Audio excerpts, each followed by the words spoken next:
बिस्मिल्लाहिर्रहमानिर्रहीम। Dear students, अस्सलाम वालेकुम। आज हम जो हमारा इनकम फ्रॉम बिजनेस के मॉड्यूल का आखिरी पार्ट है उसको हम डिस्कस करेंगे, that is methods of accounting and records. इसमें दो मेन टॉपिक्स हैं, मेथड्स ऑफ अकाउंटिंग और दूसरा है रिकॉर्ड्स। मेथड ऑफ अकाउंटिंग में जो चीजें डिस्कस हम करेंगे, method of accounting appears part two prescribe method of accounting, change in method of accounting, cash basis accounting and accrual basis accounting, cost of stock in trade, terms used in cost of stock in trade, record to be kept, and place of keeping the books and records. और records के अंदर जो हमने चीजें discuss करनी है वो record to be kept by a tax payer, prescribed books of accounts, general provisions regarding records, specific provisions for non-corporate taxpayers, electronic tax register ETR जिसे हम कॉमनली कहते हैं, नॉन बिजनेस टैक्स पेयर जो है उनके लिए क्या है, general form of books of accounts, documents and records, और place of keeping the books. तो ये वो मुख्तलिफ चीजें हैं जो आज हम इंशाल्लाह डिस्कस करेंगे। मेथड ऑफ अकाउंटिंग प्राइमरीली अगर हम देखें तो इनकम फ्रॉम बिजनेस से रिलेटेड है।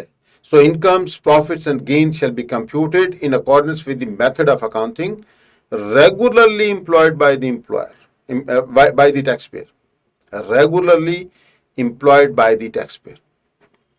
इसका मतलब यह कि जो एक मेथड आपने ऑप्ट कर लिया उसे नॉर्मली कंटिन्यू करेंगे, ये नहीं कि अगले साल कुछ और, फिर अगले साल फिर वापस, फिर कुछ और, रेगुलरली उसको ऑप्ट करना पड़ेगा जोन सा भी मेथड होगा। और generally tax payer is free to decide about cash basis और अक्रूवल बेसिस ऑफ अकाउंटिंग। लेकिन इनकम फ्रॉम बिजनेस अगर है तो कंपनी की सूरत में it must be on accrual basis. तो ऑप्शन खत्म कंपनी का। वैसे भी अगर यहां ना भी लिखा होता तो under the companies act accrual basis पे ही अकाउंट्स मेंटेन करने होते हैं। तो कंपनीज के हवाले से income from business shall be maintained on accrual basis. Individuals और एओपी इनके हवाले से इनकी अपनी मर्जी है, वो चाहे तो अक्रूवल बेस पे जा सकते हैं, चाहे तो कैश बेसिस पे जा सकते हैं। और सैलरी हमने पढ़ा हुआ है कि it is on receipt basis. एक दो एक्सेप्शंस मौजूद हैं जिसमें अक्रूवल बेस पे जाना चाहें तो वो जा सकते हैं। एफपीआर प्रिस्क्राइब कर सकता है method of accounting. So for a business, for any businesses or any class of persons, FPR may prescribe form and manner in which accounts shall be maintained and prescribe the manner in which payments of business transactions shall be recorded on accrual basis or on cash basis. So ये इख्तियार मौजूद है FPR के पास, वो चाहे तो prescribe भी कर सकता है कि किस कैटेगरी के लोगों को कौन सा मेथड ऑफ अकाउंटिंग अडॉप्ट करना चाहिए। Change in method of accounting, अगर एक दफा अक्रूवल पे या कैश बेसिस पे चले गए और बाद में जरूरत समझते हैं कि इसको चेंज करना चाहिए, और जरूरत के लिए क्या है, a person may change method of accounting with permission of commissioner. इसका मतलब है कि the person has to apply to the commissioner कि मैं अपने मेथड ऑफ अकाउंटिंग को चेंज करना चाहता हूं। और कमिश्नर कब करेगा? if satisfied that the change is necessary in order to clearly reflect the person's income from business, कि इस मेथड को चेंज करने से उसकी इनकम फ्रॉम बिजनेस ज्यादा बेहतर तरीके से रिफ्लेक्ट हो सकती है, ज्यादा बेहतर तरीके से निकल सकती है। अगर इस पॉइंट पे कमिश्नर मुतमईन होता है तो on application of a tax payer he may permit to change the method of accounting. और ये पहले भी हमने कहीं देखा हुआ है कि जब change in method of accounting होगी, the person shall ensure that necessary adjustments are so incorporated that no transaction is omitted from the record and no item is taken into account more than once. ये इसलिए भी जरूरी है कि जब system एक से दूसरे पे आप जाते हैं तो चांस होता है कि कोई ट्रांजैक्शन रिकॉर्ड होने से रह ना जाए या कोई ट्रांजैक्शन 2 दफा रिकॉर्ड ना हो जाए। तो ये इंश्योर करना है जब कभी चेंज हो कि ऐसा नहीं हुआ। कैश बेसिस ऑफ अकाउंटिंग क्या होती है? It is a method under which a person in respect of the income from business derives income when it is received and incurs expenditure when it is paid. तो income तब आप record करते हैं जब आप एक्चुअली वसूल कर लेते हैं, और एक्सपेंडिचर तब आप रिकॉर्ड करते हैं जब आपने एक्चुअली उसे पे कर दिया। This is cash basis. Accrual base में क्या है? A method under which a person in respect of the income from business derives income when it becomes due. Receipt की बात नहीं हो रही, when it becomes due, and incur expenditure when it becomes payable. So actually जब transaction हो जाता है, payment हुई हो या ना हुई हो, दैट इज इमैटीरियल। इनकम जब ड्यू हो गई और एक्सपेंडिचर जब अक्रू हो गया तो आप रिकॉर्ड कर लेंगे। This is accrual method of accounting. अब कब ये समझते हैं कि when an amount becomes due? कब आप समझेंगे कि अमाउंट जो है वो ड्यू हो गई है?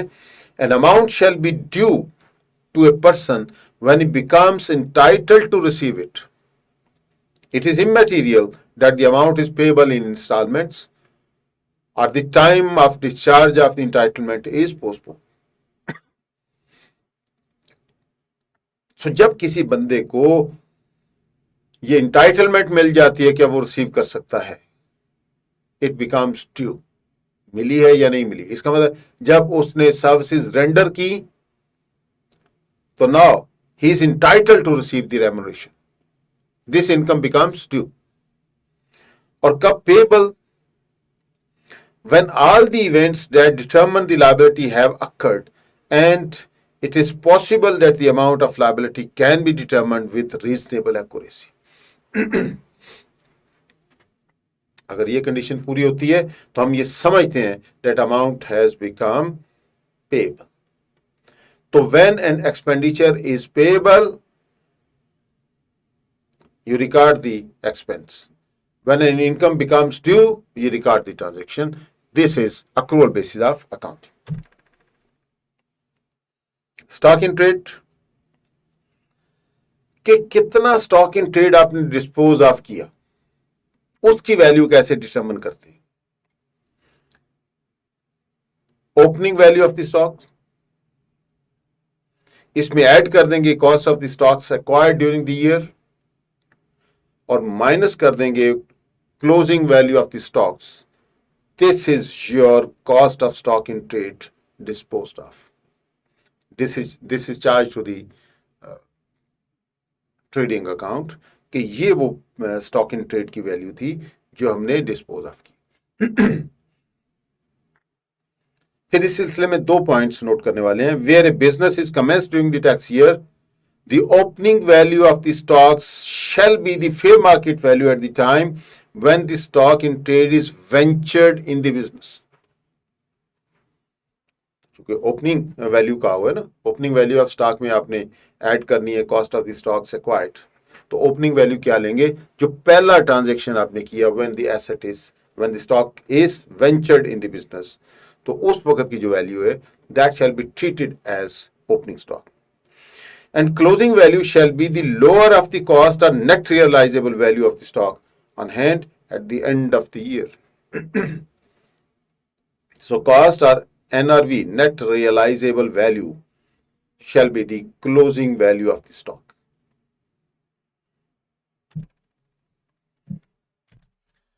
अब कॉस्ट कैसे डिटरमिन करते हैं? Cost of stock, various cost methods मौजूद हैं।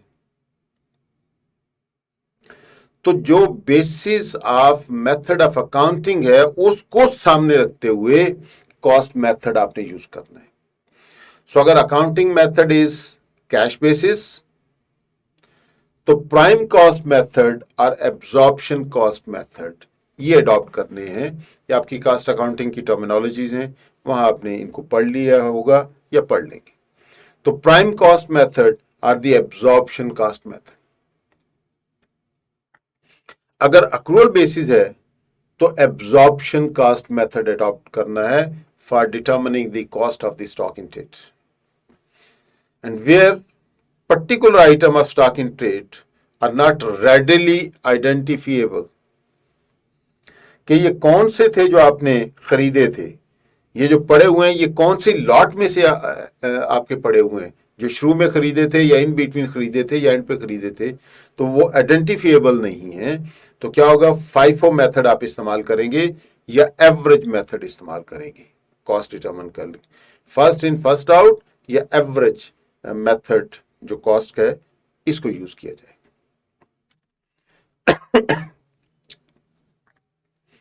तो ये पोर्शन था आपका कि आपने कौन सा मेथड ऑफ अकाउंटिंग अडॉप्ट करना है, उस सूरत में cost of the stock in trade कैसे आपने डिटरमिन करना है, उसके लिए कौन से कॉस्ट मेथड को यूज करना है। This was all about the methods of accounting which a taxpayer is required to follow. अब second part of our today's lecture is records. तो इसके हवाले से कुछ रूल्स में चीजें दी हुई हैं और कुछ सेक्शन 174 में दी हुई हैं। तो इसकी प्रोविजंस क्या है, a tax payer shall maintain the prescribed accounts, documents and records in Pakistan. इसका मतलब यह है कि जोन से भी अकाउंट्स हैं, डॉक्यूमेंट्स हैं और रिकॉर्ड्स हैं, those shall be prescribed by the APR and those shall be maintained in Pakistan. The commissioner may authorize a taxpayer to maintain such other record as authorized by him. इसका मतलब क्या हुआ कि ये जो रिकॉर्ड है prescribed, it is the minimum record which is to be maintained by a tax payer. अगर tax payer की जरूरियात उससे हटके हैं, उससे उसका पूरा काम नहीं चलता, तो चाहे तो कुछ और किताबें भी मेंटेन कर सकता है, कुछ और अकाउंट्स भी मेंटेन कर सकता है। या बात बात यह है कि ये जो प्रेस्क्राइब्ड है ये न टैक्स की जरूरत पूरी करता है ना उसकी पूरी करता है, तो ऐसी सूरत में टैक्स पेयर में अप्लाई टू द कमिश्नर और उसकी परमिशन के साथ कुछ और रिकॉर्ड भी मेंटेन करना चाहे तो कर सकता है। And this record is to be kept for 6 tax years, और ये कब, after the end of the tax year to which it relates. So tax year 2022 का रिकॉर्ड जो है इस साल के खत्म होने के बाद अगले 6 सालों तक ये मेंटेन करना है। ये मिनिमम टाइम पीरियड है जो लॉ ने प्रेस्क्राइब किया हुआ है कि कम से कम 6 सालों तक आपने टैक्स के जो प्रेस्क्राइब रिकॉर्ड है उसको मेंटेन रखना है, अपने पास इंटैक्ट रखना है।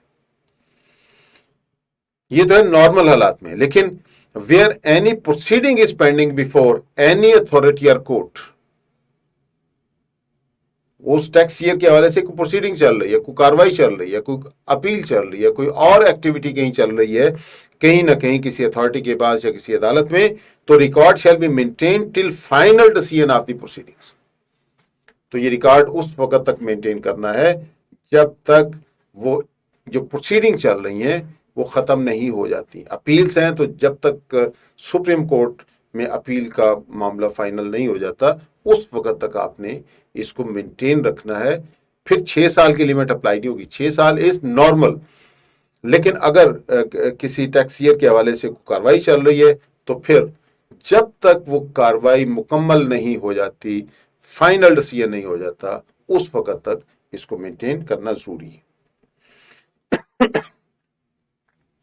पेंडिंग प्रोसीडिंग्स जो हैं, इससे क्या मुराद है, इसमें it include proceedings for assessment or amendment of assessment, appeal, revision, reference, petition, prosecution और एनी अदर प्रोसीडिंग्स बिफोर एडीआरसी। एडीआरसी क्या है? Alternate dispute resolution committee. Alternate dispute resolution committee, alternative dispute resolution committee.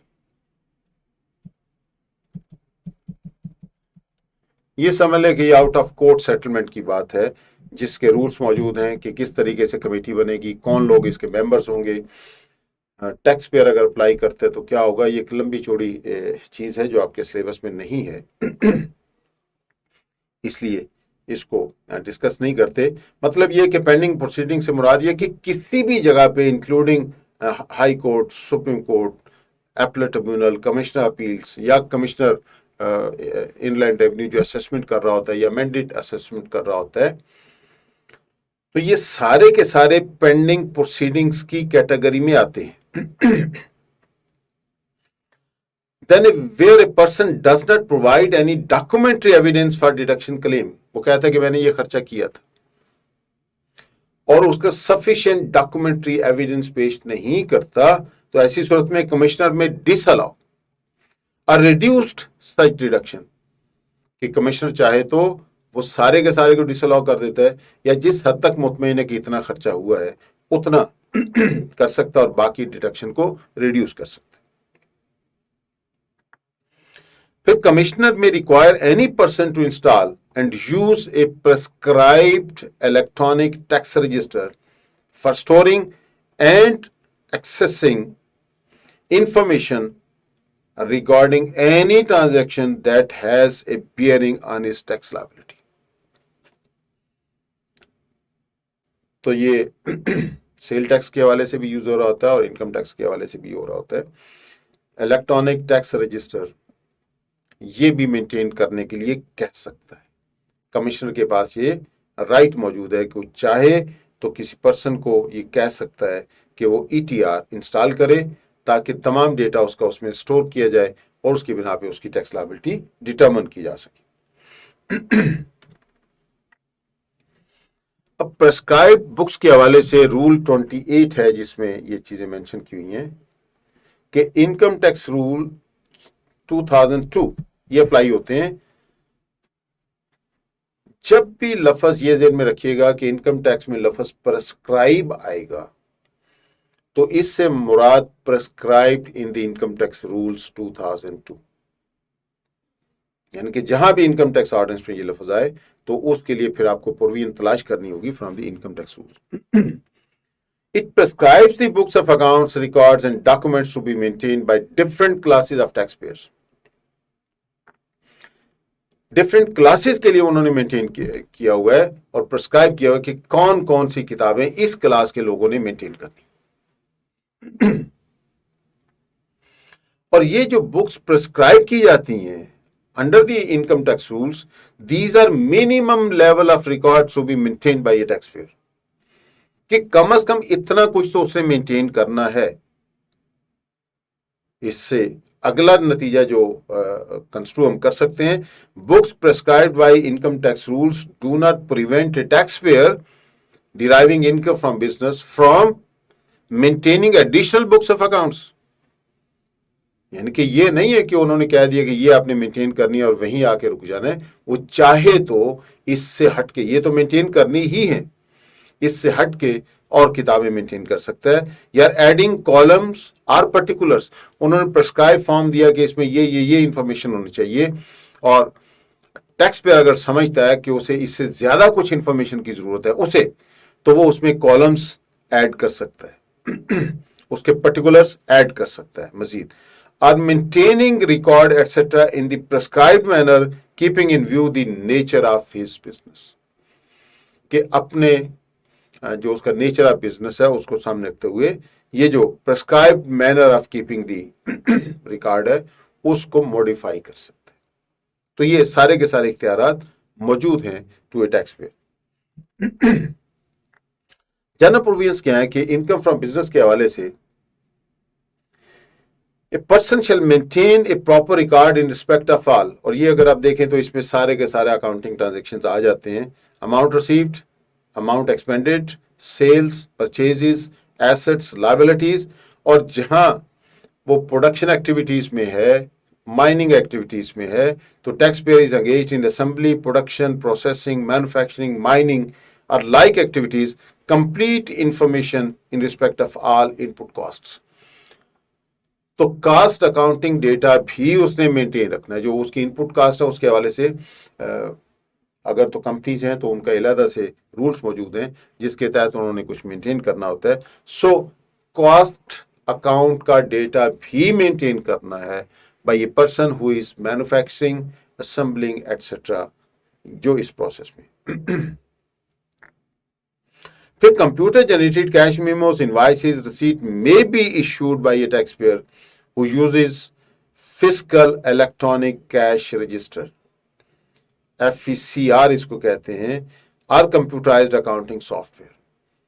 किसी जमाने में ये पाबंदी थी, लेकिन जब ये सारा कुछ कंप्यूटराइज होना शुरू हो गया तो ये परमिशन उसमें आ गई। कोई चाहे तो इसको मैनुअल मेंटेन कर ले और चाहे तो इसको कंप्यूटराइज सिस्टम पे लेके जा सकता है।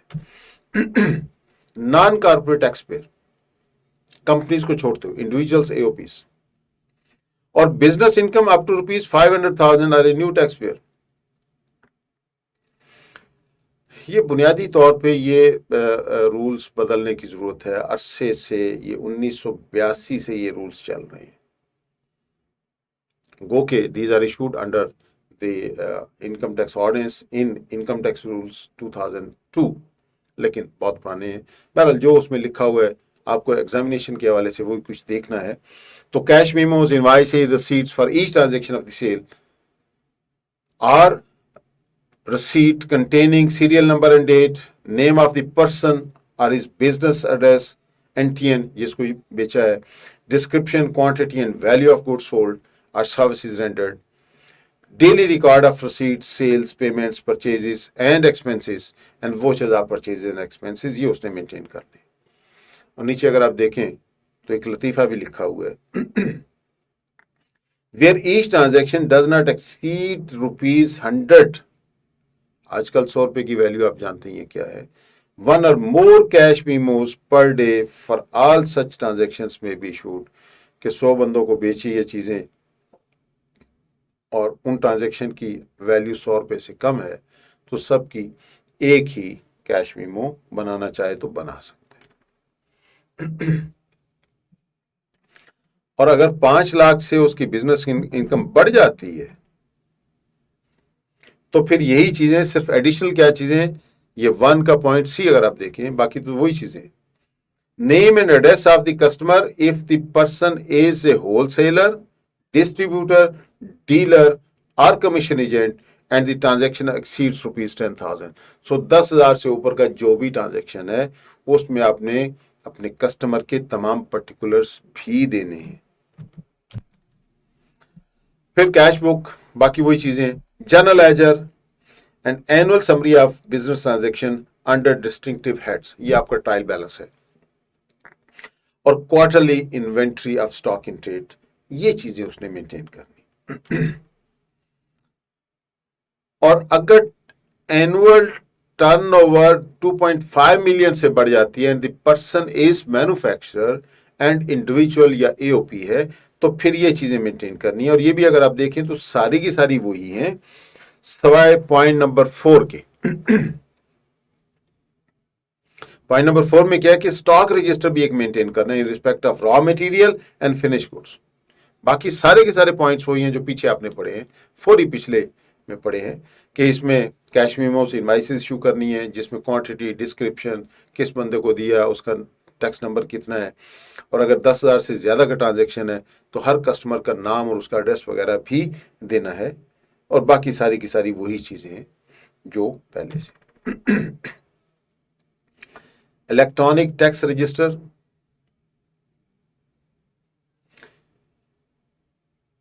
A person required to use electronic tax register shall, कानून में लिखा हुआ है कि किन किन लोगों को ये करना है, तो shall install ETR within 7 days of its authentication by commissioner and obtain a registered identification number for permanent fixture on the ETR.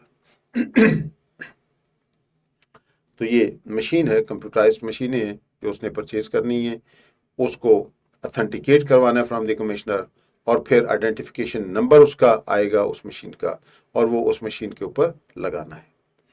Use ETR to record only his own sales and ensure that each sale is made through it, and print the receipt of each sale and to deliver the original receipt to the purchaser.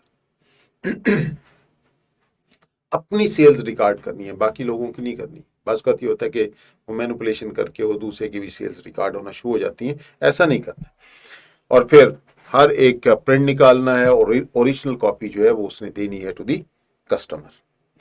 In case of non-availability for use of ETR, the sales may be recorded with the use of a substitute ETR duly authenticated by the commissioner. कि जो उन्होंने prescribe किया था, अगर ये ETR मौजूद नहीं है तो कमिश्नर की अप्रूवल के साथ कोई और अगर अवेलेबल है तो उसको यूज किया जा सकता है। And prepare a daily and A monthly accounting report containing the prescribed information. Ensure that ETR operates correctly regarding names of goods and services and correct allocation of tax rates. अच्छा, इनमें से कोई चीज practically समझने वाली नहीं है, इसलिए मैं इनको रीड आउट कर रहा हूं। इसमें कोई टेक्निकलिटी नहीं है, जस्ट याद करने वाली चीजें। Promptly report any malfunctioning of the ETR to the person responsible for its servicing. On demand by the authorized person, produce ETR for inspection. मतलब है कि टैक्स डिपार्टमेंट उसकी इंस्पेक्शन कर सकते हैं। Keep copies of ETR reports for a period of 5 years and produce the same to commissioner if so required. यहां कानून में थोड़ी सी एम्बिगिटी है कि जो भी रिकॉर्ड मेंटेन करना है that is to be maintain. अभी हमने पीछे पढ़ा कि अप टू 6 टैक्स ईयर्स, और ये ETR में कह रहे हैं कि ये 5 सालों के लिए। एक्चुअली इसमें तब्दीली की जरूरत थी जो नहीं की। सो अगर वहां 6 साल लिखा हुआ है तो ये 5 साल यहाँ इम्तिहानी हवाले से तो 5 साल ही लिखने हैं, लेकिन प्रैक्टिकली ये 6 सालों तक ही मेंटेन करना है। Safely keep ETR ledger in the ETR's casing and produce it to the commissioner if so required. अगर उन्हें जरूरत पड़े तो वो उसे प्रोवाइड भी करना है। Ensure the inspection before further use of an ETR which has been or is suspended to have been interfered or tampered with। अगर कहीं कोई इंटरफियरेंस उसमें हुई है, कोई टेम्परिंग उसमें हुई है, तो उसकी इस्तेमाल को सस्पेंड कर दिया गया है, तो फिर उसको दोबारा इस्तेमाल करना है तो उसके लिए कमिश्नर की आपको अप्रूवल चाहिए।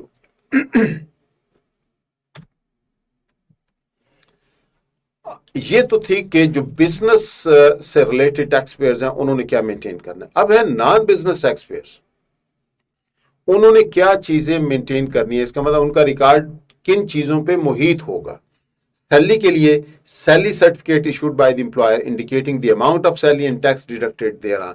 एक कागज चाहिए है जो सैलरी सर्टिफिकेट जिसे कहते हैं, वो उन्हें अपने पास रखना है, क्योंकि डिडक्शंस होती कोई नहीं है, इसलिए डिडक्शन के हवाले से कोई सबूत नहीं रखना होता। प्रॉपर्टी रेंट डीड अगर एग्जीक्यूट किया गया हो, tenancy termination agreement if any, receipts of amount received as rent, बाकायदा उसकी रसीदें इशू करनी है, and evidence of deductions claimed.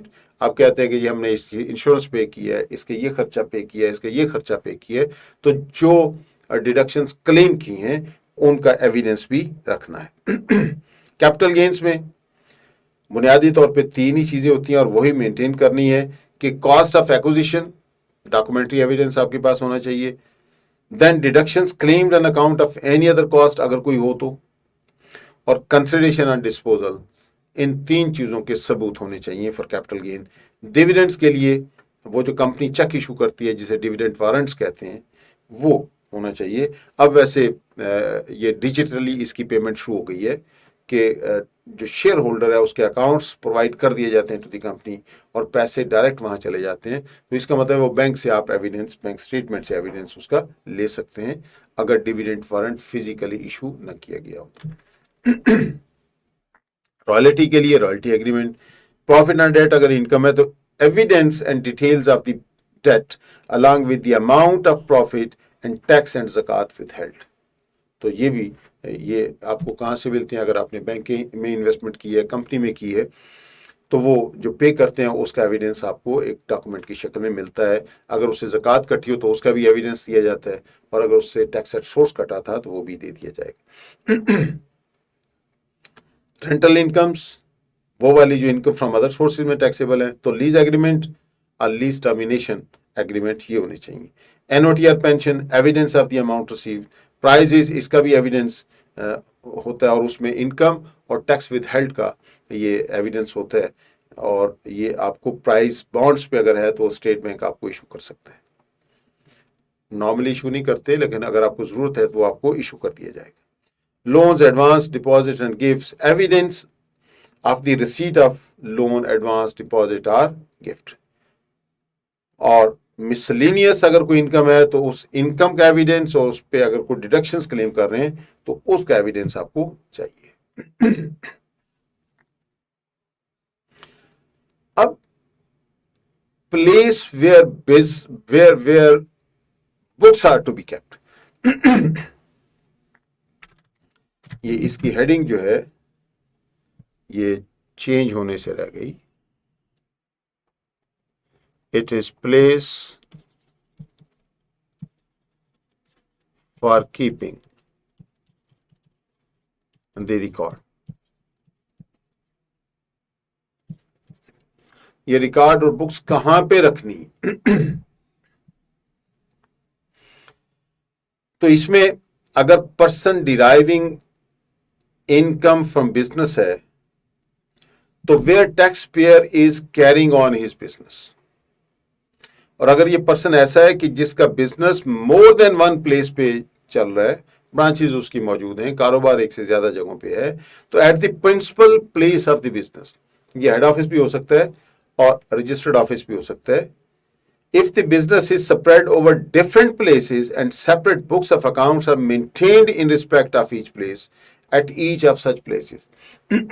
मिसाल के तौर पे बैंक्स हैं, तो इनके जितने भी रिकॉर्ड हैं वो ब्रांच में मौजूद होते हैं।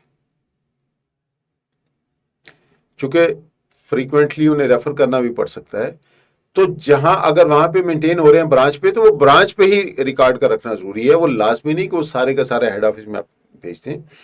और income other than businesses where the tax payer resides are such other place as declared by him, कि जहां वो रहता है वहां रखना है, लेकिन अगर चाहे तो रिटर्न में लिख सकता है कि जी मैं फलां जगह पे मैंने ऑफिस मेंटेन किया हुआ है तो मैं वहां रखता हूं। तो जहां भी उसने रिटर्न में लिखा हो वहां इसको मेंटेन करना है। तो इस तरीके से हमारे आज के दो topics, that is the method of accounting and records, complete होते हैं। उम्मीद है ये आपके लिए कारआमद होंगे। बहुत शुक्रिया। अल्लाह हाफिज।